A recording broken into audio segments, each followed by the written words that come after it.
Vamos orar e depois de orarmos a gente avança na nossa escola dominical no tema que nos fora proposto na semana passada, na outra semana. Feche seus olhos, baixe a sua fronte, vamos orar, vamos falar com Deus. Senhor, nós te agradecemos por essa manhã, te agradecemos por esse lugar, te agradecemos por estarmos aqui, te agradecemos pelo dia do Senhor, te agradecemos pelo feriado no meio da semana, te agradecemos, Senhor, por sermos seus filhos, por reconhecermos Cristo como nosso Salvador e rogamos ao Senhor que o Senhor venha nos abençoar com uma bênção sem medida, para que compreendamos o Evangelho, para que compreendamos o seu reino e para que vivamos com uma firme esperança de que muito em breve o Senhor há de voltar. Nós começaremos ou daremos continuidade ao estudo das últimas coisas e os nossos olhos precisam estar fitos no Senhor e no porvir, a fim de encontrarmos consolo no tempo que se chama hoje. Então Deus nos abençoe, nos ilumine os olhos da alma e nos permita entender tudo aquilo que o Senhor mesmo quer que entendamos. Nossa oração não é feita no nosso nome, não é feita no nome da nossa igreja, nossa oração é feita no nome de Jesus. Amém. Nós estávamos nós tivemos uma primeira aula a respeito da escatologia e foi dito naquela aula sobre o estranhamento da gente não ter aula sobre isso, a gente não ter matéria sobre a doutrina das últimas coisas. Ora, se a doutrina das últimas coisas é parte integrante do Evangelho, o que é o Evangelho? Criação, queda, redenção e consumação. As últimas coisas são a última parte da pregação do Evangelho. Nós pregamos o Evangelho nessa esperança escatológica, nessa esperança dos últimos dias. Se faz parte da pregação do Evangelho os últimos dias, é estranho que nós não tenhamos estudado esse tema ou aprendido esse tema. Infelizmente, a nossa escatologia é uma coxa de retalhos. Nós temos dezenas de teologias juntas, e uma parte de uma teologia, outra parte de outra, e a nossa escatologia tem uma tendência de ser esfacelada, de ser fragmentada, e infelizmente, em alguns casos, de ser até incoerente. Uma parte nega a outra, uma parte anula a outra. Então nós vamos ter 4 aulas, se tudo correr bem.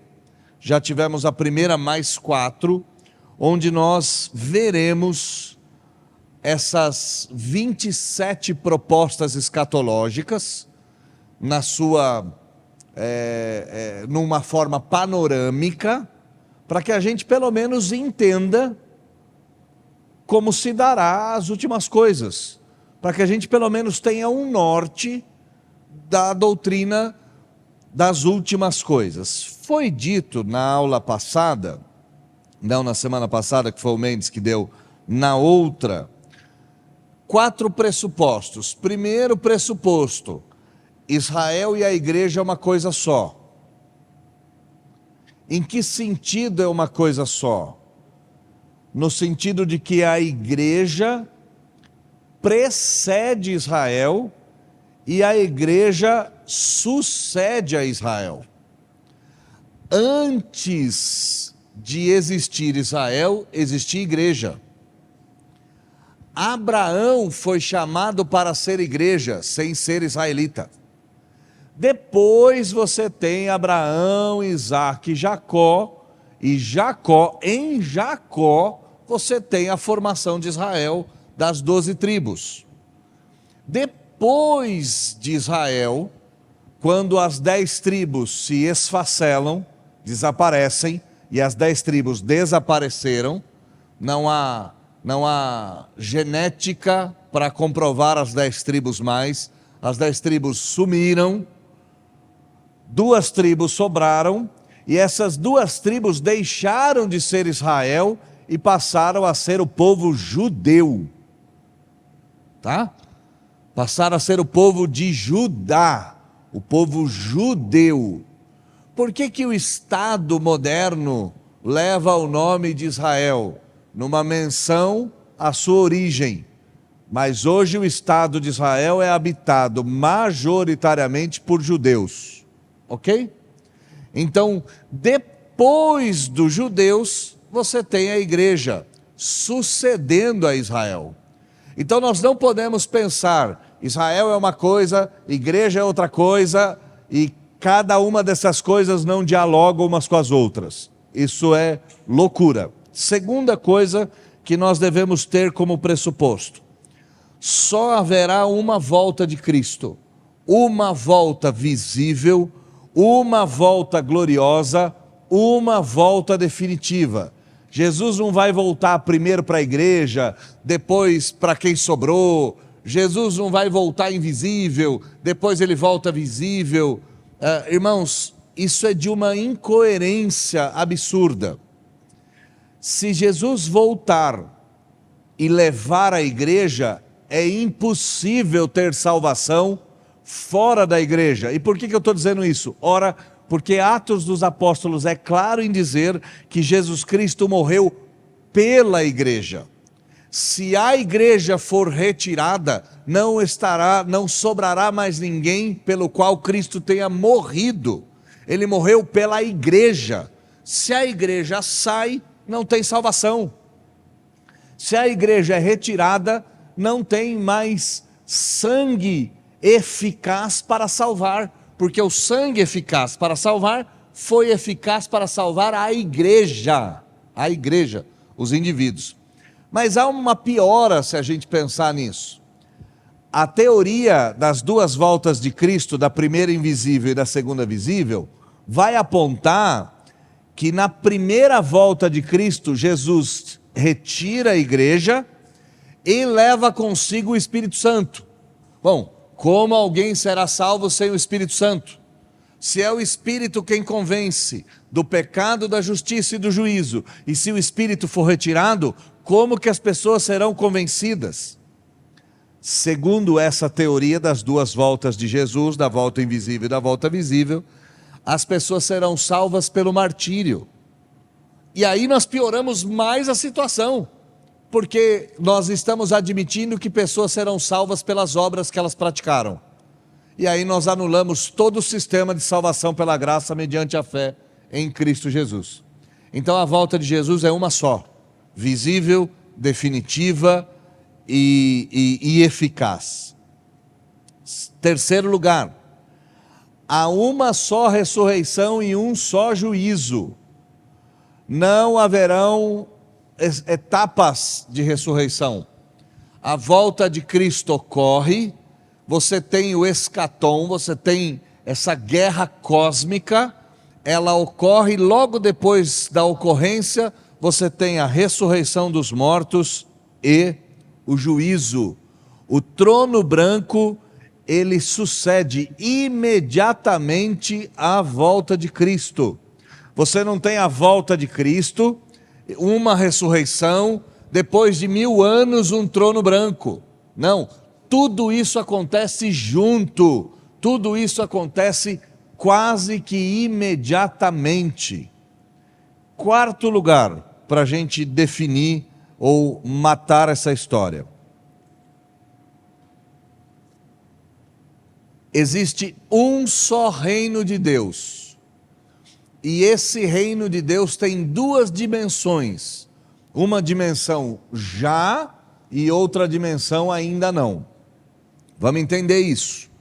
O reino de Deus já chegou, mas não ou ainda não na sua totalidade.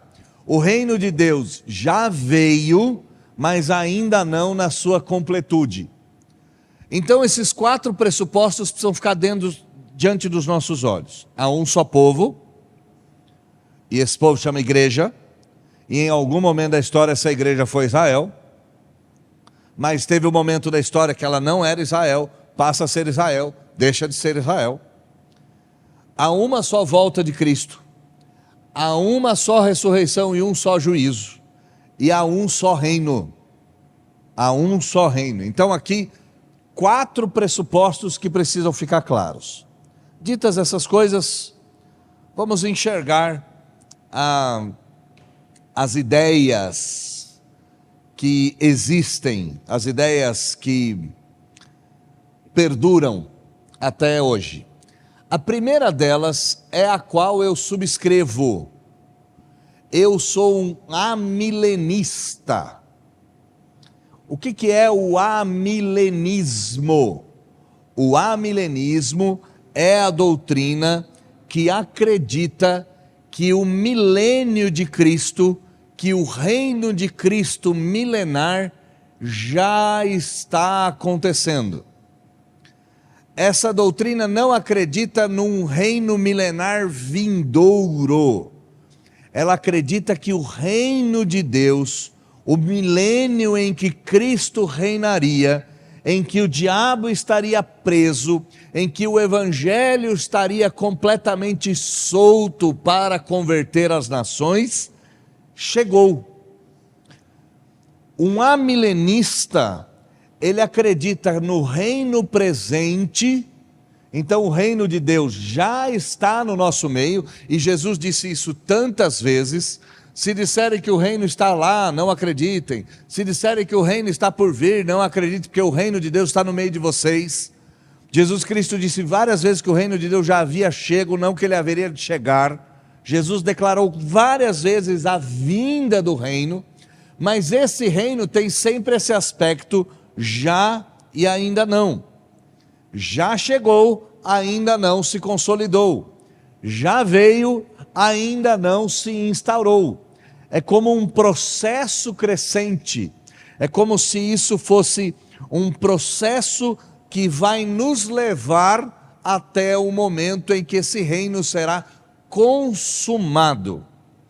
Quais são as denominações dentro do cristianismo que abraçam a doutrina amilenista? Pelo menos duas. O amilenismo, ele é abraçado majoritariamente por reformados. A grande ala dos reformados são amilenistas, acreditam que o milênio de Deus chegou, e o catolicismo tem uma forma diferente de ver o milênio. Por incrível que pareça, reformados e católicos são, em certo sentido, amilenistas. Mas como que os católicos entendem o milênio? Enquanto nós reformados entendemos que o milênio não durou 1000 anos, que o milênio é um tempo presente, que esse reino milenar de Cristo é um tempo da primeira vinda para a segunda vinda, é o tempo que abarca a subida de Jesus aos céus e a descida dele em glória. Então esse período é um período perfeito, por isso que chama milênio, por isso que chama 1000. Enquanto nós reformados entendemos que esse período é um período figurativo, que esse milênio é um reino figurado, os católicos acreditam que o milênio da igreja aconteceu na Idade Média sob o reinado do catolicismo romano. Eles vão olhar para a Idade Média e vão dizer: o milênio de Cristo já aconteceu. E qual foi o milênio de Cristo? O milênio de Cristo foi de Agostinho até a Reforma Protestante. Nesses 1000 anos a Igreja Católica reinou gloriosa. Então eles entendem que o reino de Deus aconteceu na Idade Média, que o reino de Deus aconteceu sob o comando da igreja na Europa como um todo. É interessante nós notarmos isso, para um católico que entende o que crê. A maioria dos católicos são completamente ignorantes em relação às próprias doutrinas. Mas para um católico que entende o que crê, eles afirmarão que a era gloriosa da igreja, o milênio de Cristo, aconteceu durante a Idade Média. Esse foi o período que a historiografia antiga chamou de trevas, a historiografia moderna chamou de brilhante, o catolicismo vai chamar de reino milenar de Cristo.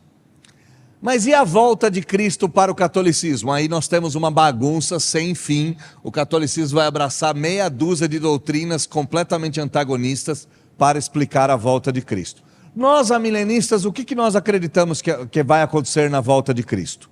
A volta de Cristo está por vir e ela virá à medida que o caos se instaurará.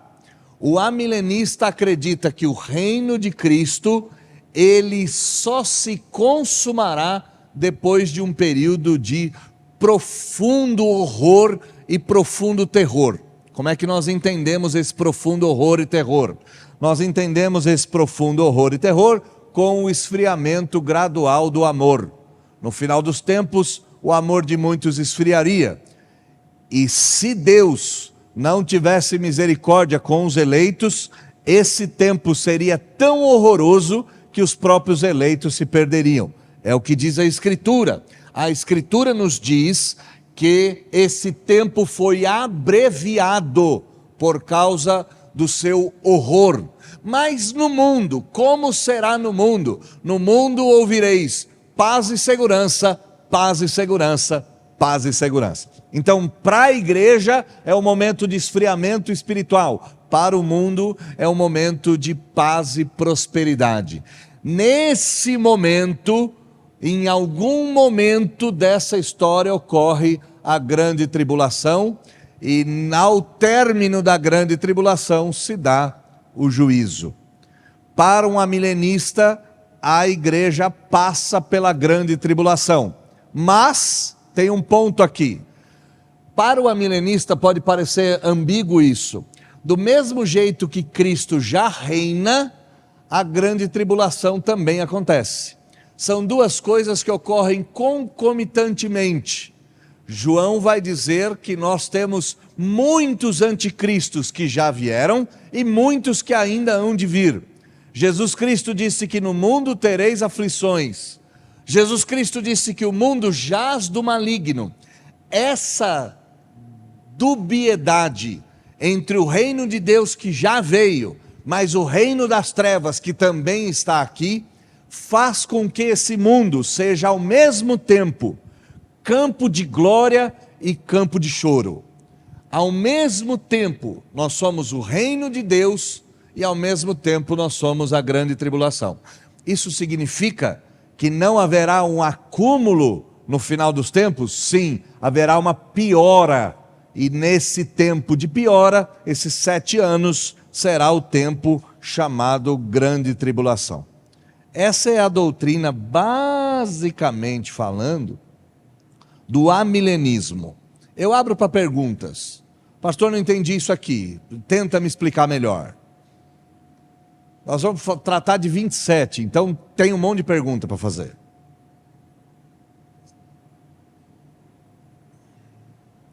Nenhuma? Nada? Fala.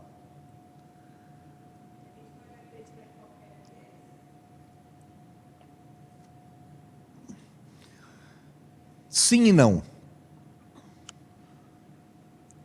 Tem aspectos que negam o evangelho como um todo, como essa ideia de que depois dos 3 anos e meio de tribulação, essa ideia dispensacionalista. A ideia dispensacionalista acredita em 7 anos.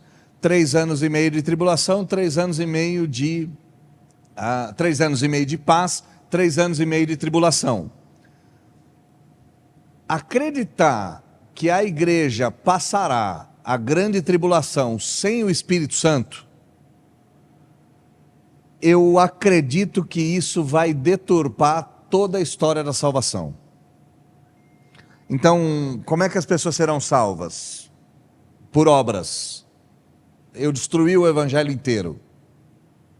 Eu não posso acreditar numa escatologia que me propõe um novo método de salvação, um novo Salvador. Quem é o Salvador de si mesmo nos 3 anos e meio de tribulação da igreja, dentro dessa doutrina? O homem que morre. Como é que o homem se salva? Morrendo. Então o homem que morre na tribulação redime a si mesmo. Olha como nós estamos chegando bem perto da blasfêmia. Se a morte de Cristo passa a ser recusada, porque é isso, eu não preciso mais da morte de Cristo para ser salvo. Basta que eu pule na frente de uma bala de algum governo totalitário. Entender isso dessa forma é estranho. Mas o dispensacionalismo clássico diz que a morte vai ser tirada. Pior ainda, se eu não me redimo pela morte, mas eu me redimo pelo sofrimento, é pior ainda. É como se a salvação dependesse das chagas abertas nas minhas próprias costas. Então, tem aspectos escatológicos que vão negar a eficácia da morte de Cristo. Aí não dá. Não dá para acreditar, por exemplo, numa escatologia que trabalha com o purgatório. Não dá. Não trabalha com 2 estágios de salvação. Não dá. Não dá para trabalhar com uma escatologia que vai propor a oração pelos mortos, ou o pagamento de indulgências para que mortos sejam salvos. Não dá. Então nós temos alguns aspectos que são contrários à alma, que são contrários à teologia. Não dá para abraçar uma escatologia como das testemunhas de Jeová, que acredita que o Jesus Cristo passou a reinar em 1914. Não dá para acreditar numa escatologia dos adventistas do 7º dia, que acredita que Jesus começou a purificar o céu em 1844. Você está propondo uma escatologia em que Jesus foi para o céu, mas não reinou. Em que o reino de Deus não ocorreu, mas sim o reino das trevas. Então você tem uma confusão entre milênio, você tem uma confusão entre reino eficaz. Então você tem perigos aí. Eu também acredito que não dá para acreditar numa escatologia que defende o sono da alma. Que as almas que morreram estão dormindo e que elas só serão acordadas na ressurreição. Também é complicado pensar nisso. Algumas delas nós vamos ver que não dá para a gente conjugar, porque eles vão ferir em algum momento o centro do Evangelho. Mas algumas outras a gente pode ter. E em termos de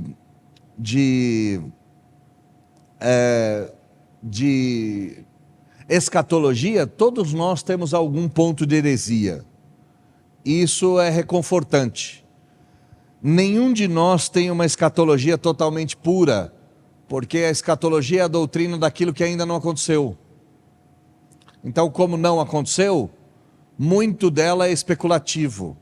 Se muito dela é especulativo, muito dela está errado.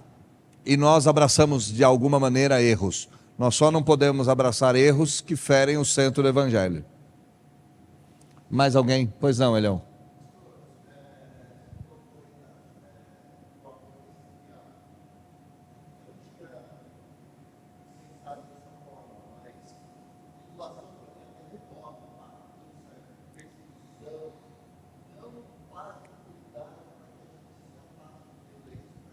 É isso. A grande tribulação, ela virá num momento de profunda paz econômica e profunda harmonia entre os povos. Jesus Cristo disse que nós ouviremos falar de guerras, nós ouviremos falar de terremotos, mas não é o fim. Quando que o fim vem? Quando você tiver um governo único. E quando esse governo único, ele for governado eu vou tentar usar uma comparação, pela profana trindade, pelo falso profeta, pelo anticristo e pela besta. Então nós imaginamos que você tem uma união entre política, entre economia e religião.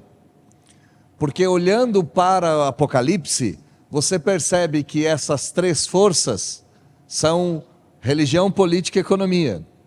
Então a besta que emerge do mar são os povos, são as nações, é uma força política. O falso profeta é aquele que vai proclamar a segurança, é aquele que vai trazer a paz. E o profeta verdadeiro, ele sempre trouxe a espada, né? O profeta é sempre aquele que é perseguido, e esse profeta vai trazer a harmonia entre os povos. E o anticristo é aquele que sentará no trono de Davi, é aquele que assumirá o lugar de Cristo na terra. Então você tem uma tríade satânica. Essa tríade satânica vai propor uma religião única, e é aí que os crentes estarão perdidos, nesse momento de religião única, nesse momento em que o mundo está em plena paz e tem um grupo de pessoas que rejeitam essa paz. Quem será o grupo de pessoas que rejeitarão a paz? Os crentes. E esses crentes que rejeitam a paz, eles estarão tão enfraquecidos, tão diminuídos por causa do esfriamento do amor, que é bem provável que nós sejamos meia dúzia de gatos pingados espalhados pelo mundo, com pouquíssima força de fazer qualquer coisa. E é por isso que a gente precisa do arrebatamento. O que significa arrebatamento, Hélio, no conceito evangélico comum? Ser puxado para o céu. Mas arrebatamento, na sua estrutura, na sua raiz linguística, é salvamento. O que é o arrebatamento? É Deus vir em favor do seu povo para resgatar o seu povo no momento de maior angústia. Na hora que nós não tivermos saída alguma, na hora que nós não tivermos mais nenhum tipo de relação com esse mundo, e nós formos perseguidos simplesmente por aquilo que nós somos, o Senhor virá e nos salvará. O mundo todo estará em festa. Lembra? Quando Noé construía a arca, todos davam-se em casamento, bebiam, dançavam, festejavam, até que começou a chuva. E a Bíblia é tão engraçada, né? A Bíblia diz até que começou a chuva. Então vai ser alguma coisa assim. Na volta de Cristo você pode esperar esse hecatombe que você tem diante dos seus olhos. Montanha caindo, maremoto, furacão, terremoto, o 2012, o filme 2012. Aquilo é a volta de Cristo. A volta de Cristo, ela é um evento tão poderoso que ele chacoalha a terra do seu lugar. Se a gente pensar em termos físicos, em termos científicos, a volta de Cristo vai tirar a terra do seu eixo. E é por isso que as montanhas se derretem. E é por isso que os mares secam.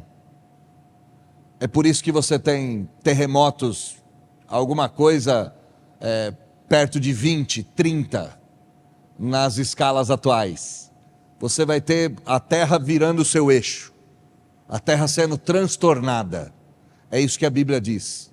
Montes se derreterão. Como é que uma montanha se derrete? Como é que o Everest se derrete? Que força é essa gravitacional que vai destruir toda a atmosfera? É isso que ocorre. Os homens se desesperarão ao ver a glória do Cordeiro.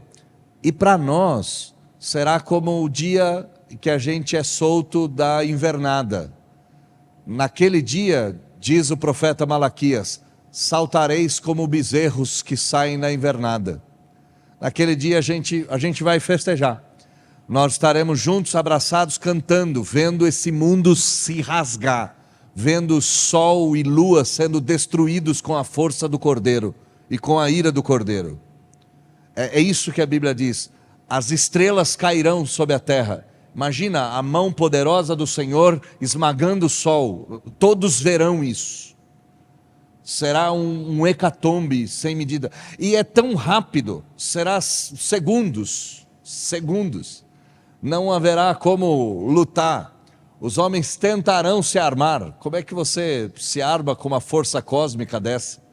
É impossível, é impossível. E se nós olharmos para literatura, para ficção científica, todos eles apontam para alguma força externa que vai destruir e abalar o nosso planeta. Pensa nisso. É como se isso fosse anunciado pela cultura pop de alguma forma. Então, é isso. E o lance do chip na testa e na mão? A Bíblia não diz de chip, a Bíblia diz de forma de negócio e forma de pensar. Aqueles que não se conformarem, negócios com a mão direita, aqueles que não pensarem como os demais, serão perseguidos. Você imagina um mundo em que nós não faremos negócios com mais ninguém. Nós seremos completamente isolados, nós seremos completamente segregados, nós viveremos como escravos em algum lugar, nós viveremos como negros fugitivos no Brasil Império, sabe? É mais ou menos assim, é um estado de destruição da organização cristã como um todo. Será tudo totalmente destruído, né? Igrejas, entidades missionárias, juntas, tudo isso acaba, tudo isso some. Mais alguém?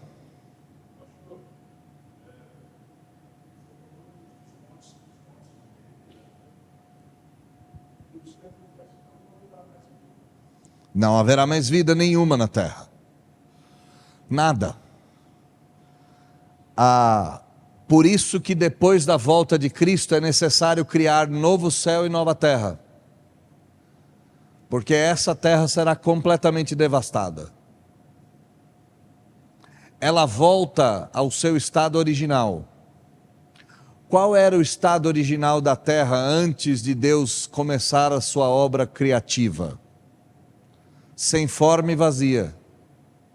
O que é sem forma e vazia? Ela não tinha o formato que ela tem hoje e ela estava vazia dos seres que habitam esse planeta. Ele volta nesse mesmo estado, ele perde o formato e perde a ocupação. Assim que todos os seres, todas as espécies serão destruídas, inclusive o homem. Poucos estarão vivos naquele tempo, poucos estarão vivos. Aqueles que estarão vivos serão julgados em carne, mas a maioria terá que ressuscitar e terá um grande julgamento no trono branco. E depois do julgamento, aí sim, novo céu e nova terra foram criados. A gente não precisa se preocupar muito com nova criação, porque se esse planeta afetado pelo pecado é tão bonito, é tão gostoso, esse é um lugar que a gente ama, a gente gosta do nosso planeta, a gente gosta do nosso habitat. Eu imagino que Deus fará um habitat muito superior a esse. Mas ele será um habitat misterioso, porque não haverá mais sol. Então é um habitat estranho, ele é um habitat diferente. Mas haverá um novo habitat. Já? Já. Porque a Bíblia diz que não haverá mais sol. A Bíblia é clara em dizer que não haverá mais sol, porque o Cordeiro de Deus será a luz de todos os povos. É como se Deus fosse a luz que iluminasse.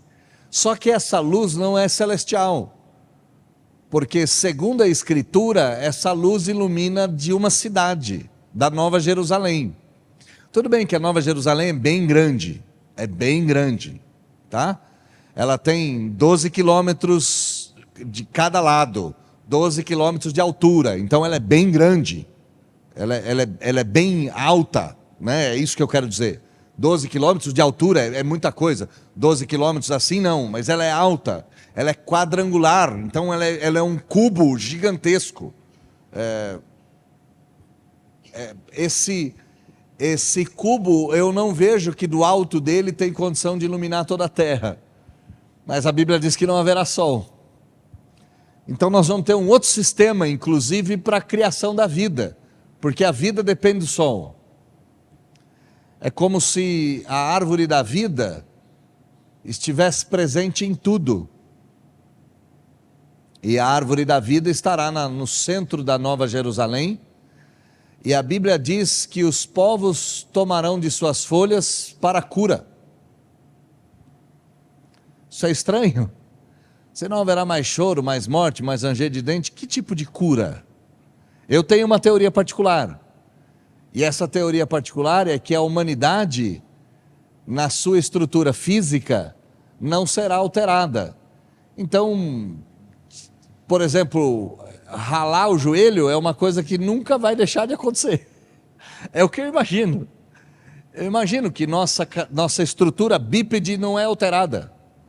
Nossa estrutura de carne não é alterada. Eu não vejo mudança da nossa espécie.